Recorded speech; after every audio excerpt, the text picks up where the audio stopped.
Welcome to my American History Notes, where I discuss things I've learned about American history, things I hope that you'll be interested in. Maybe you'll look up on your own. I don't expect you to agree with my conclusions that I draw when I draw conclusions, but I do hope that you'll have your own opinion and your own conclusions from studying American history.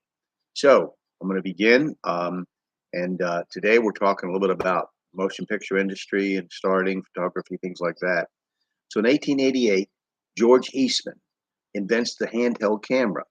In the 1890s, the theater marquees on New York City's Broadway are electrified, and the street becomes known as, quote, the Great White Way. Actors and actresses, singers and musicians have not yet become revered and nearly worshipped as gods or giants, however. In 1891, Thomas Alva Edison and W.K.L. Dixon patent the kinetograph camera and the kinetoscope viewer, the world's first motion picture system. Edison's company will be a major force in the fledgling motion picture, that's movie industry, until 1917. Henry James begins an unsuccessful run as a playwright in 1895 with Guy Domville. Pioneer filmmaker Edwin S. Porter completes in 1903 The Life of an American Fireman and then also The Great Train Robbery. Fireman is noteworthy as the first known use of film intercutting, and Robbery was the baseline for all future westerns. In 1904, the first formal movie theater opens in Pittsburgh and shows a French version of the movie Potemkin. In 1904, photographer Edward Steiglitz takes the photograph, the Flatiron, three-sided view of the New York building, taken during daylight but printed so as to appear as a nighttime composition.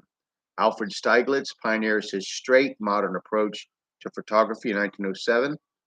I say straight in quotes, but is made famous by his hundreds of photographs of his wife, artist Georgia O'Keeffe. Lewis Hine will publish his famous photograph Steamfitter in 1921. In 1905, Ethel Barrymore and her brother John appear in Ibsen's play A Doll's House. Ethel, John, and Lionel Barrymore will become the most famous acting family in the early 20th century. In 1910, cartoonist Randolph Bray patents the CEL process for film animation. By 1912, film attendance had risen to 5 million per day. In 1915, the Civil War epic The Birth of a Nation by D.W. Griffith, a racist masterpiece, applauded by President Wilson, idealizing the Ku Klux Klan, becomes the nation's most watched silent movie. Based on a novel by Thomas Dixon, The Klansman, and starring Lillian Gish, it establishes filmmaking as a serious art. It is one of the most controversial films of all time, but reflects the embedded racism of our society. And next year, he releases Intolerance. Charlie Chaplin releases The Pawn Shop, and Thomas Ince debuts Civilization.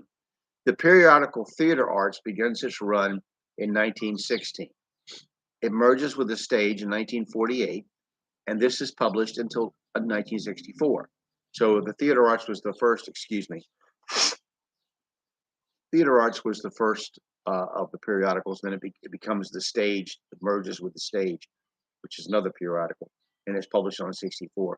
In 1918, the Yiddish Art Theater opens in New York, representing high-quality Jewish theater throughout the 1930s. In 1920, Pollyanna, starring Mary Pickford by Paul Powell, which for all its terminal cuteness is another repudiation of biblical faith and truth, is popular. In 1921, D.W. Griffith's Dream Street and Rex Ingram's Four Horsemen of the Apocalypse, as well as Charlie Chaplin's The Kid, are popular. Remember, these are all silent films with a musical background and words appearing on the screen in between scenes of the actors speaking. So we'll stop there, and we're going to begin next time with Abby's Irish Rose by Ann Nichols. So I hope you'll be interested in some of these names and look them up. It's fascinating to learn about this stuff.